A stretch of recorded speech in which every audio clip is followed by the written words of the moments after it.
Rape, आगजनी, लूट, जब भी बंगाल का इतिहास लिखा जाएगा उस इतिहास के पन्नों में स्वर्ण अक्षरों में इन सारी चीजों का जिक्र होगा, क्योंकि बंगाल एकमात्र अब ऐसा राज्य बच गया है जहां लोगों की तो दूर की बात है, वहां पे जो इलेक्टेड रिप्रेजेंटेटिव्स है, एमएलए एमपीज है, वही सेफ नहीं है। हुआ कुछ ऐसा दोस्तों कि भाजपा के मालदा के जो एमपी हैं खगेन मुर्मू, वो गए नॉर्थ बंगाल विजिट पर, क्योंकि नॉर्थ बंगाल में पिछले कुछ दिनों से फ्लड और लैंडस्लाइड के कारण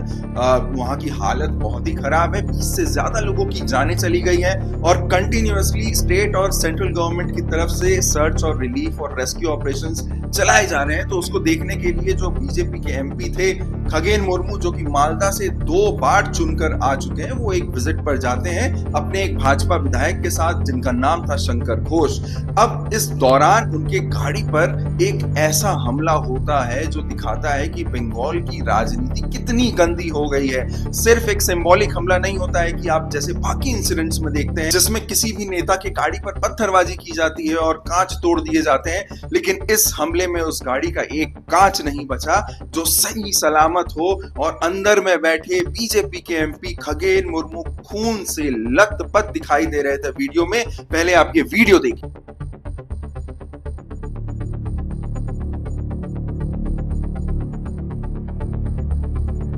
लॉ एंड ऑर्डर का दोस्तों तो मजाक बन ही गया है बंगाल में, लेकिन ममता बनर्जी खुद भी अपना मजाक बनवा रही हैं, क्योंकि जिस वक्त नॉर्थ बंगाल फ्लड और लैंडस्लाइड से जूझ रहा था, 20 से ज्यादा लोगों की जानें चली गई थी, तब उनका एक वीडियो वायरल होता है जहां पर वो स्टेज पे कुछ लोगों का हाथ पकड़कर डांस करते हुए दिखाई दे रही थी। और ये चीज दोस्तों बहुत एविडेंट है, अभी तो कोई इलेक्शन नहीं था, लेकिन जलपाईगुड़ी जा रहे सिर्फ एक सांसद, बीजेपी के सांसद जो है वो फ्लड अफेक्टेड विक्टिम से जलपाईगुड़ी जा रहे थे सिर्फ मिलने के लिए, फिर भी उन पर ऐसा हमला हुआ है कि वो बहुत ही सीरियस कंडीशन में हॉस्पिटल में एडमिट है। और वायलेंस की जब बात हो रही हो दोस्तों, तो 2023 का जो पंचायती इलेक्शन हुआ था बंगाल में और 2021 का जो असेंबली इलेक्शन हुआ था बंगाल में, उसको कोई कैसे भूल सकता है। इन दोनों इलेक्शंस को सिर्फ अगर हम कंबाइन करें तो पोस्ट पोल और प्री पोल वायलेंस के दौरान लगभग